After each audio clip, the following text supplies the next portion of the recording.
En el tema de hoy nos remontaremos al año 1010 a.C., cuando nació el rey Salomón, el rey que estaba protegido por el mismo Dios, quien le dio un anillo poderoso al que podía controlar a las bestias. Si te interesa saber más del rey Salomón, quédate con nosotros.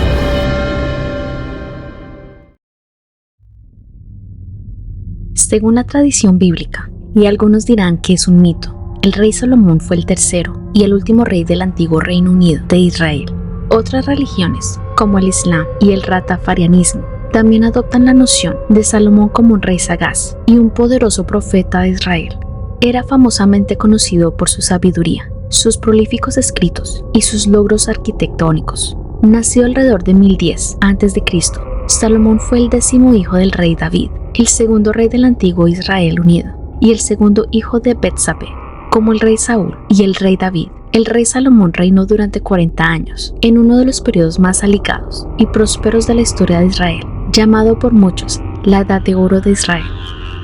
Quizás una de las partes más fantásticas, pero fundamentales de la historia bíblica de Salomón, es el regalo divino que recibió de Dios. Según se narra en las escrituras hebreas, Salomón imploró: «Ahora, oh Señor Dios, que se establezca tu promesa para con David mi padre, porque me has hecho rey sobre un pueblo que es como el polvo de la tierra en multitud. Ahora dame sabiduría y conocimiento».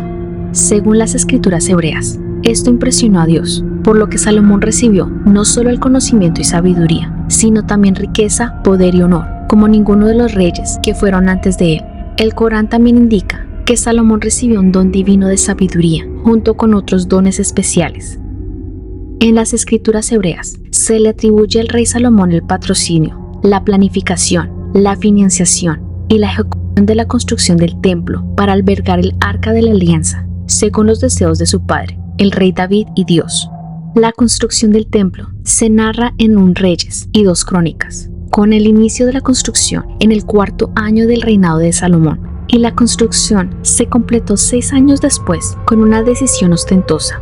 En una celebración de 7 días, Salomón sacrificó 22,000 bueyes y 120,000 ovejas para celebrar la finalización del templo y la voluntad de Dios de morar entre ellos allí.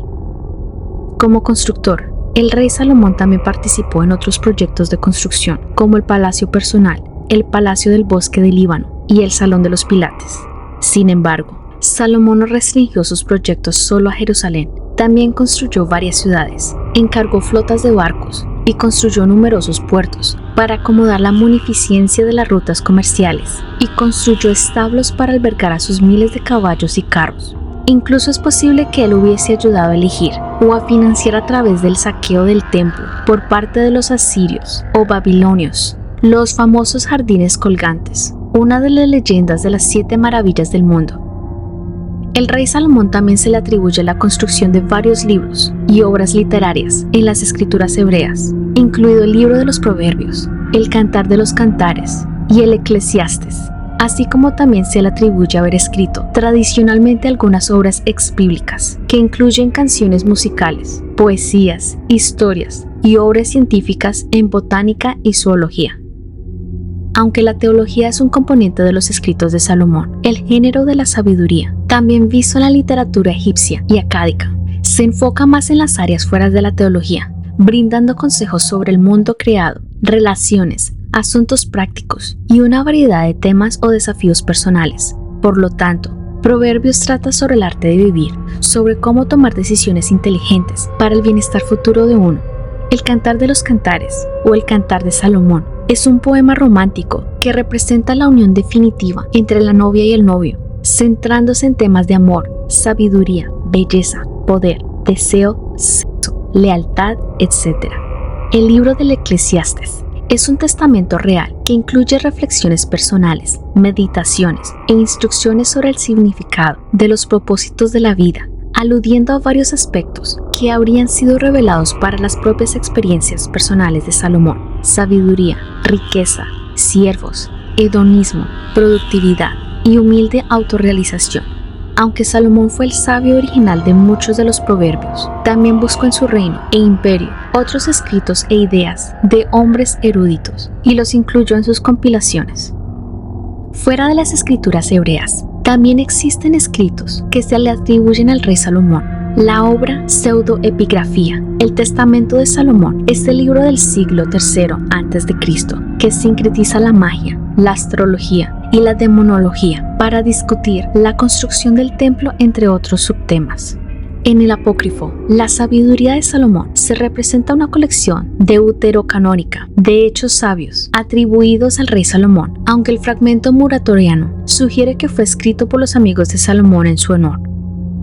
A pesar de todos esos grandes logros, las escrituras hebreas indican que el declive de Salomón fue similar de los reyes anteriores del Israel unido. Similar en que la vanidad personal y el compromiso religioso y moral condujeron a la desintegración social y la disensión. Salomón lentamente marginaliza su relación y obligaciones con Dios para apaciguar a muchas esposas extranjeras y para proteger la prosperidad y longevidad de su gobierno. Al final, las esposas de Salomón volvieron su corazón en pos de otros dioses, y su corazón no se consagró al Señor su Dios, como lo había sido el corazón de David de su padre. Las acciones desleales y la actividad ingrata de Salomón, a pesar de ser el hombre más sabio y bendecido de la tierra, provocaron la ira y el juicio del Señor. Por lo tanto, aunque todavía podía mantener el control de la nación de Israel, debido a la promesa de Dios para con el rey David, Salomón perdió la protección y el favor de Dios, que antes le había proporcionado una paz y una prosperidad notables cuando era obediente a Dios. Salomón pronto encontró nuevos desafíos dentro y fuera de su reino, incluido Jeroboam, a quien el profeta Ahías le prometió reinar sobre Israel, desde Hadad de Edom, que desafió el control territorial de Salomón en el territorio del sur de Israel, y el Rezón de Damasco, quien amenazó el control de Salomón sobre el territorio del norte de Israel. El rey Salomón murió por causas naturales en el 931 a.C., a la edad de 80 años. Su hijo, Roboam, heredó el trono, lo que provocó una guerra civil y el fin del Reino Unido de Israel en el 930 a.C. Anillo de rey David. Es un legendario anillo de sello que se le atribuyó al rey Salomón en tradiciones místicas medievales, a partir de las cuales la leyenda se desarrolló en paralelo dentro del misticismo judío y el misticismo islámico, sufismo y el ocultismo occidental. Entre la secreta erudición transferida, se cuenta que tuvo que ver con demonios y los famosos genios, o también nombrados de Jinn, pero sobre todo con conocimientos obtenidos de su dios, Yahvé. El anillo se compone por dos triángulos superpuestos, uno con un vértice hacia arriba y el otro con el vértice hacia abajo, formando una estrella de 6 puntas, lo que da la apariencia de una figura tridimensional. Se afirmaba que en el testamento de Salomón que esto era para confundir y marear a los demonios, de forma que fueran incapaces de hacerle daño a Salomón. Este símbolo también es mejor conocido como la estrella de David, el símbolo cultural y religioso contemporáneo del pueblo judío. La leyenda del sello de Salomón fue desarrollada principalmente por autores del Medio Oriente medievales, quienes relataron que el anillo había sido grabado por Dios mismo y dado al rey directamente desde el cielo. El anillo estaba hecho de latón y hierro. En el conocimiento popular religioso, el anillo es descrito de diversas formas, como el que le dio a Salomón el poder de dar órdenes sobre lo natural, incluyendo los shedim y los jinn, así como también el de hablar con los animales. Gracias a la proverbial sabiduría de Salomón, el sello llegó a ser visto como un amuleto o talismán, o un símbolo, o incluso un personaje en la magia medieval y renacentista, el ocultismo y la alquimia. Los dos triángulos representan la alianza del agua y el fuego. Una historia que involucra a Salomón y el demonio Asmodeo, y un anillo con el nombre divino grabado. Salomón le da el anillo y una cadena de un tal Benaiao, hijo de Joida, para que atrape al demonio Ashmedai, y así obtener la ayuda del demonio para construir el templo. Ashmedai luego engaña a Salomón para que le dé el anillo y se lo traga. Muchos de los demonios en los encuentros de Salomón son griegos, egipcios, judíos, cristianos, árabes y de otras tradiciones. La mayoría del testamento consiste en entrevistas de Salomón con los demonios. Algunos de ellos son grotescos, incluyendo uno que no tiene cabeza.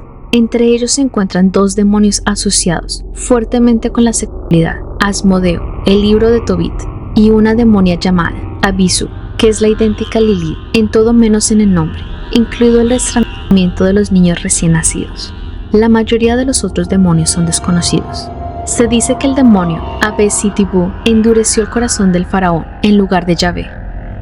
En la escatología islámica, hay quienes creen que la bestia de la tierra, que ha de aparecer cerca del día del juicio final, vendrá portando el sello de Salomón y que lo usará para marcar las narices de los incrédulos. Gracias por quedarse hasta el final. Esperamos que les haya gustado el video de hoy. Si fue así, comparte y dale like. Síguenos en las redes sociales. Esperamos que tengan una noche llena de Centric Horror. Bye.